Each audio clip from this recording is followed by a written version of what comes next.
इधर उमेश और राजूपाल का कत्ल आखिर क्यों हुआ, इसके पीछे 19 साल की कहानी है। कहानी अदावत की जो अतीक, राजू और उमेश के बीच थी। अतीक का आधा परिवार जेल में है, लेकिन उमेश पाल की हत्या का आरोप भी अतीक पर लगा। हम आपको इस रिपोर्ट में पूरे हत्याकांड में पिछले पन्नों की तरफ लेकर चलते हैं।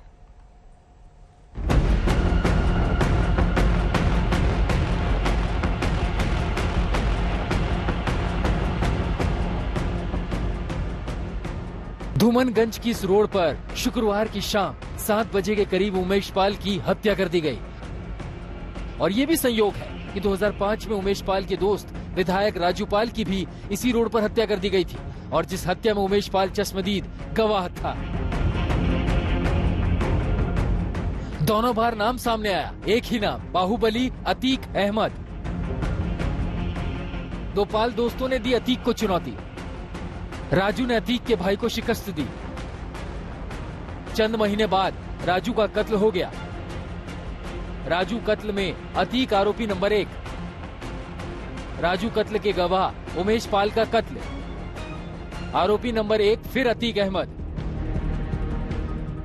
जी हां, ये सियासत और अपराध की ऐसी कथा है जिसकी इबारत 19 साल पहले लिखी गई थी। शहर वही प्रयागराज। अतीक अहमद सांसद बन गया था और उसकी सीट प्रयागराज पश्चिम से उपचुनाव में उसका भाई किस्मत आजमा रहा था। नवंबर 2004 का वक्त था। राजू ने अतीक के भाई खालिद अजीम उर्फ अशरफ को शिकस्त दे दी और फिर 2 महीने के अंदर राजू पाल का कत्ल हो गया। भरी सड़क पर उसे गोलियों से छलनी कर दिया गया। दिन था 25 जनवरी 2005 और यहाँ से सीन में आता है उमेश पाल, राजू पाल का दोस्त और इस हत्याकांड का चश्मदीद गवाह। उमेश पाल की भी राजू पाल के ही अंदाज में हत्या कर दी जाती है। राजू पाल और अतीक की रंजिश की दास्तान भी 2005 से शुरू हो जाती है। राजू पाल हत्याकांड में उमेश गवाह बना तो अतीक से उसकी दुश्मनी हो गई। उसे गवाही देने की धमकी दी गई। 2016 में कत्ल में उमेश नामजद हुआ। इसके पीछे भी अतीक की साजिश का आरोप लगा। 2017 में उमेश को हत्याकांड में क्लीन चिट मिली। 16 के हत्याकांड में पुलिस ने अतीक पर चार्जशीट दायर की। राजूपाल केस में तेजी से सुनवाई चल रही थी। 6 हफ्ते में फैसला आने वाला था और तभी गवाह उमेश पाल का कत्ल हो गया। अब सरकार कह रही है कि सभी दोषी जल्द गिरफ्त में होंगे। बहुत ही दुखद है। इस मामले में हम किसी को छोड़ेंगे नहीं। उच्च स्तरीय जांच हो रही है, एसटीएफ लगी हुई है और शीघ्र ही सभी अभियुक्तों की गिरफ्तारी होगी। दूध का दूध पानी का पानी होगा। पूरे मामले को हम फास्ट ट्रैक कोर्ट में ले जाएंगे और कड़ी से कड़ी सजा दिलाएंगे। इस मामले की स्वयं हम लोग मॉनिटरिंग कर रहे हैं। विपक्ष इस पे पूरा सरकार को, विपक्ष के पास देखिए, इस पे राजनीति करने का अवसर नहीं है और इसमें हम एक एक व्यक्ति को कड़ी से कड़ी सजा दिलाएंगे। अब देखना यह है कि कब तक उमेश पाल के कातिल पकड़े जाते हैं। ब्यूरो रिपोर्ट, आज तक।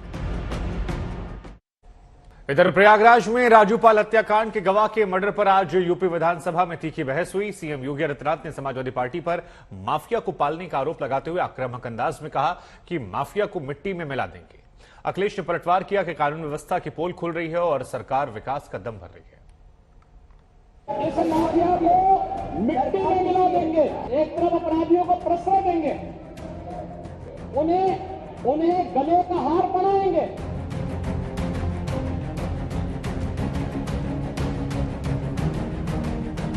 किस तरीके से गोलियां चली हैं, अपराधी पीछे भाग करके गोली मारने पहुंचे और बम चले हैं।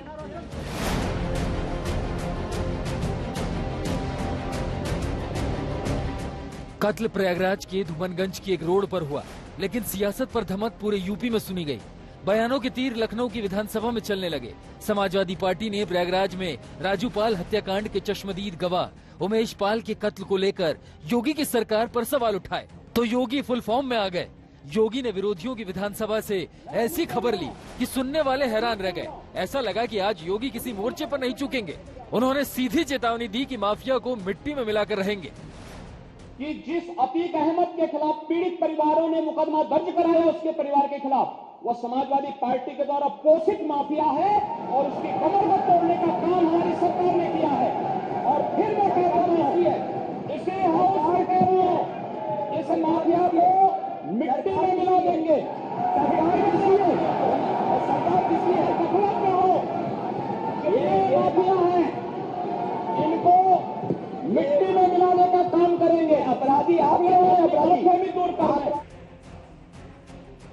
इसके बाद बारी आई प्रयागराज हत्याकांड की। योगी ने सीधे अतीक अहमद का नाम लेकर कहा कि समाजवादी पार्टी ऐसे माफिया को पालती पोसती थी, लेकिन अब माफिया के खिलाफ ऐसा एक्शन हो रहा है कि जो नजीर बन रहा है।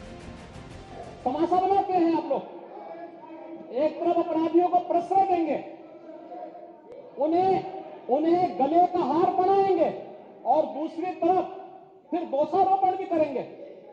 ये पेशेवर माफिया और अपराधियों के सरपरस्त हैं और ये लोग लगातार यही करते रहे हैं।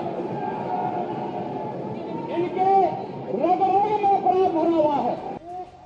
योगी ने विधानसभा में समाजवादी पार्टी और अखिलेश यादव पर बिना किसी लाग लपेट के सीधे आरोप जड़े, तो अखिलेश ने भी पलटवार किया। विधानसभा के बाहर उन्होंने प्रयागराज हत्याकांड का हवाला देकर कहा कि सूबे में सरेआम बम चल रहे हैं, गोलियां चल रही हैं और सरकार न जाने किस विकास की बात कर रही है। किस तरीके से गोलियां चली हैं, अपराधी पीछे भाग करके गोली मारने पहुंचे और बम चले हैं।